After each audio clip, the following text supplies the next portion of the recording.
Bonjour à tous. Alors, aujourd'hui, je vais vous montrer et vous parler de mon installation électrique avant modification. Mais avant de parler de tout ça, on envoie le générique. Allez, c'est parti!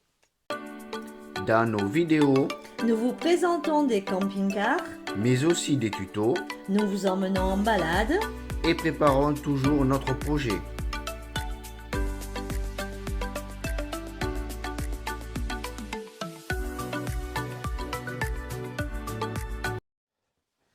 Bon, mais maintenant, avant de vous montrer tout ça, je vais débarrasser tous les coussins partout sur ce côté, sur celui-là, pour faire place nette, que tout soit nickel. Et après, je vais protéger le sol, c'est ce qu'on a vu. Et voilà, parce que le sol est très fragile sur ce camping-car. Dès qu'on fait tomber quelque chose, pof, c'est de suite marqué. Donc allez, je démonte tout ça et après je vous explique tout.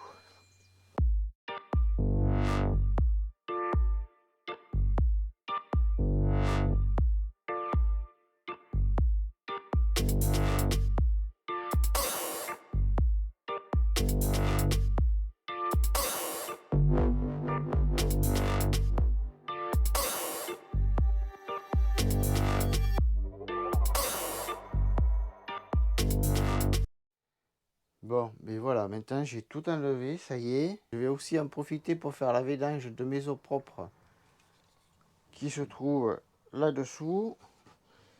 Voilà, tout ce qui est pompe à eau, tout est accessible depuis ce côté, c'est très pratique. Et là, ici, j'ai un autre disjoncteur. Mais pour commencer, je vais démonter cette trappe-là. Voilà, où sont mes batteries. Alors, ça prend 2 minutes, hein. C'est vraiment très rapide.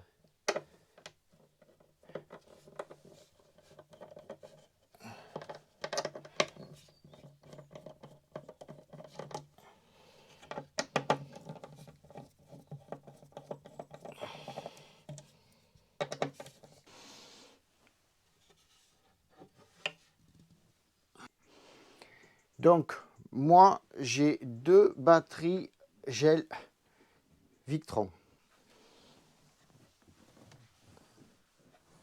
Alors, j'ai un chargeur MPPT de chez Victron que je peux piloter en Bluetooth. Et ça, c'est vraiment très pratique. Ça me permet de voir l'état de mes batteries, au moins la charge, voir où ça en est. Et c'est plus précis que le tableau de contrôle du camping-car. Après, qu'est-ce que j'ai fait mettre, moi?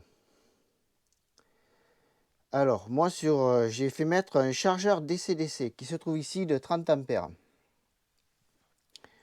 Voilà.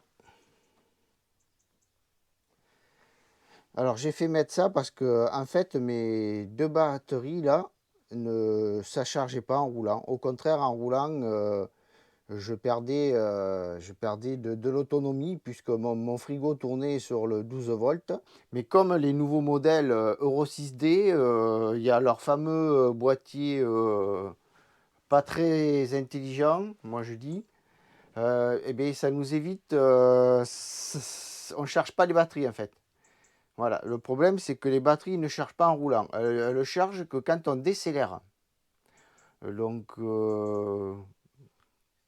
quelque part, ça ne sert pas à grand chose. Parce que si vous faites de l'autoroute ou des trucs comme ça, ben, vous vous retrouvez comme moi avec les deux batteries qui ont baissé. Le camping-car, il n'a pas rechargé. Comme vous savez, tous ceux qui nous suivent savent très bien que nous avons des vélos électriques.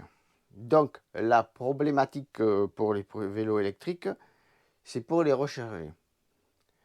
Alors, dans ce camping-car, j'ai une prise. Une prise ici.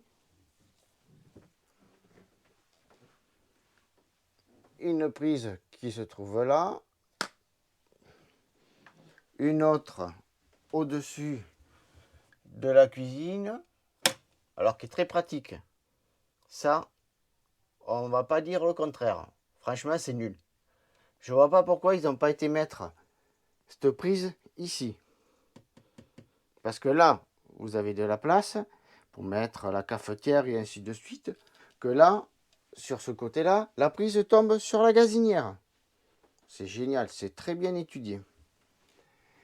Et j'ai une autre prise qui se trouve ici. Mais à la base, la prise que je viens de vous montrer ne se trouvait pas à cet endroit-là. C'est moi qui l'ai déplacée. Je vais vous montrer où c'est qu'elle se trouvait. Et après, c'est vrai que souvent dans les camping-cars, dans les salles de bain, c'est là où elle se trouve. Mais je trouve ça très pratique aussi. Je vous explique pourquoi. Surtout, je vous montre. Ici, dans cette armoire, je vous montre où c'est qu'elle était. Elle se trouvait ici. Alors moi, j'ai mis un cache. Voilà, pour que le trou, on ne le voie pas. Donc je trouve que ça fait propre. Voilà, j'ai pas trouvé le cache marron, mais bon, c'est à l'intérieur du placard, c'est pas grave. Et moi, je l'ai déplacé ici. Là, j'ai débarrassé un petit peu parce qu'on avait la couette et tout. Alors, le fil noir, là, c'est celui qui allait à l'intérieur. Que moi j'ai sorti, j'ai démonté la prise, que j'ai dévié avec des wagons. J'ai pris la bonne section de câble, parce que j'ai bien regardé, j'ai pris exactement la même référence. Et j'ai mis une baguette ici tout le long, avec un cache pour protéger. Alors, vous allez me dire, le cache il est gros. Ben oui, je sais, il est un peu gros, mais c'est pas grave, ça nous gêne pas du tout. Et au moins, c'est bien protégé. Voilà, si on y met un coup, quoi que ce soit, ça risque rien, ça peut rien débrancher.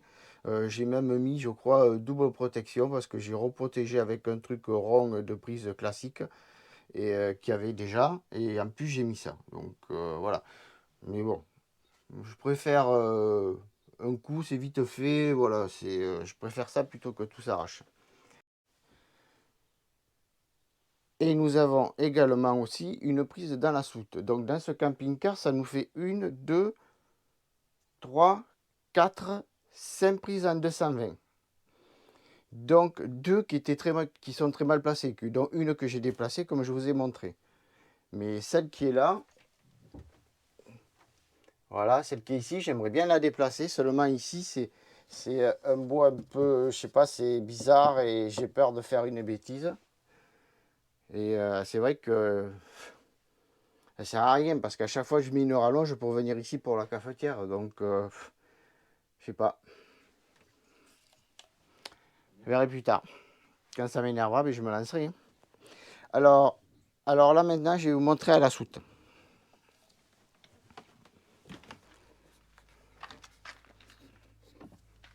Donc j'ai ma prise ici 220. Voilà, toujours avec ces caches là. Je trouve que voilà, ça m'énerve. Plutôt que d'avoir une prise bien jolie, bien propre sans ça, parce que ça c'est pas pratique. Et là voilà, là j'ai deux prises USB que je me sers pour charger mon petit gonfleur Bosch. Alors, pour les vélos électriques, les batteries, on les met dans la soute. On démonte les batteries, on met tout dans la soute. Il y a une multiprise, j'ai tout mis. Et c'est vraiment plus pratique que de mettre deux batteries à charger à l'intérieur. Mais le problème qui se posait, c'est que ça marche que quand on a le 220. Mon convertisseur est relié sur absolument toutes les prises du camping-car en 220. Ce qui fait que moi, j'arrive avec mes batteries, je branche sur ma prise de 220, je mets en route mon convertisseur et toutes mes prises sont alimentées. Et ça, c'est vraiment pratique. Donc pour mettre mon convertisseur en route, j'ai une télécommande déportée. La télécommande déportée se trouve ici. Voilà. J'appuie sur le bouton Et ça m'alimente entièrement les prises du camping-car en 220. Et c'est très pratique. Le seul inconvénient, c'est qu'il faut surtout ne pas mettre le convertisseur en route si on est branché au 220. Évidemment, j'ai pas le relais qui bascule automatiquement. Donc bon, ça nous est jamais arrivé, on fait très attention. Donc là, je vous montre les batteries.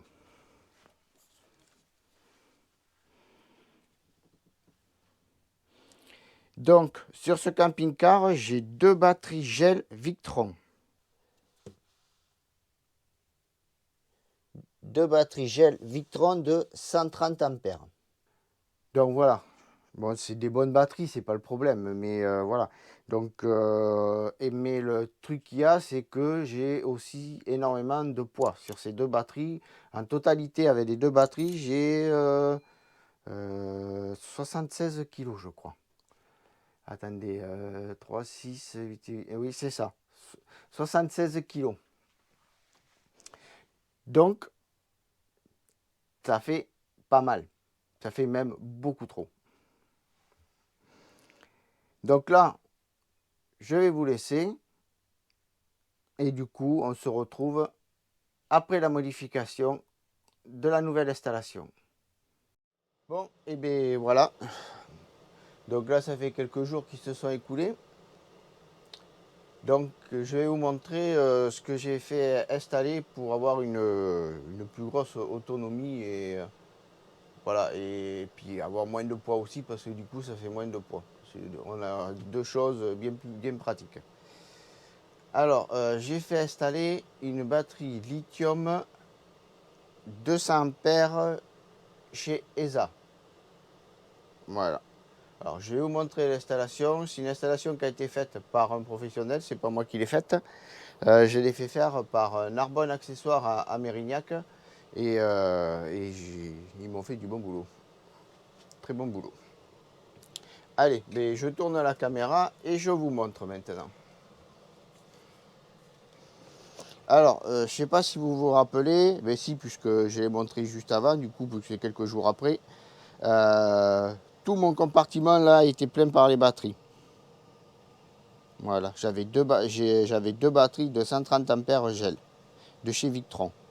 Donc là, vous voyez, j'ai la batterie 200 ampères de chez ESA. Alors, qu'est-ce que j'ai fait faire? Alors, ils m'ont mis un coupe-circuit ici. Vous voyez, l'installation est très propre. Franchement, c'est super bien fait. Et moi, j'avais demandé de mettre un fusible supplémentaire malgré les fusibles qui est dans le convertisseur. Donc là, il y a un fusible qui va au convertisseur du plus de 150 ampères. Voilà. Et du coup, je suis très content de cette installation. Alors, on n'a pas trop... Hop, je reprends la caméra face. Alors, on n'a pas trop testé encore, hein, mais moi je fais des petits tests à la maison. Là, j'ai travaillé l'autre jour un petit peu dedans. Là, je vais y retravailler. Ben, je me mets le chauffage, voilà, je m'allume la lumière, voilà, je mets tout en fonction de... Et là, j'ai sorti un petit peu le camping-car pour que les panneaux solaires prennent parce que ma batterie lithium avait baissé elle était à 86%. Alors, cette batterie lithium, il y a possibilité de la vérifier à tout moment parce qu'elle est connectée au téléphone en Bluetooth. Donc, je vous montre l'application. Comme vous le voyez, là, j'ai mon application Victron Energy, Victron Connect. Et là, la vie, c'est mon application. Alors, voilà. Donc là, vous allez voir, vous voyez le reflet. Hein.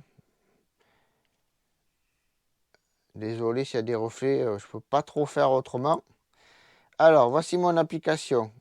Alors là, c'est l'information basique.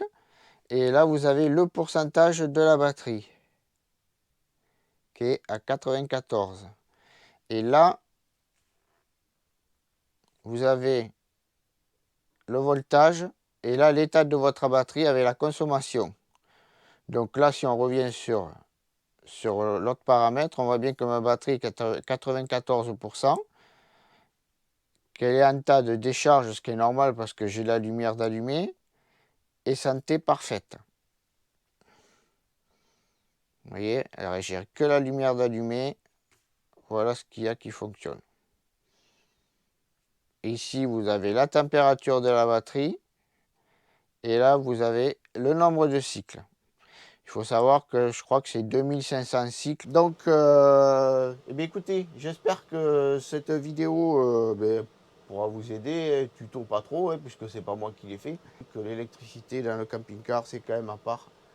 Et j'ai pas envie de mettre le feu au camping-car. Hein. Donc, je veux que tout soit fait dans les règles de l'art. Hein. Voilà, par des professionnels. Effectivement, j'ai payé. Ah, j'allais oublier.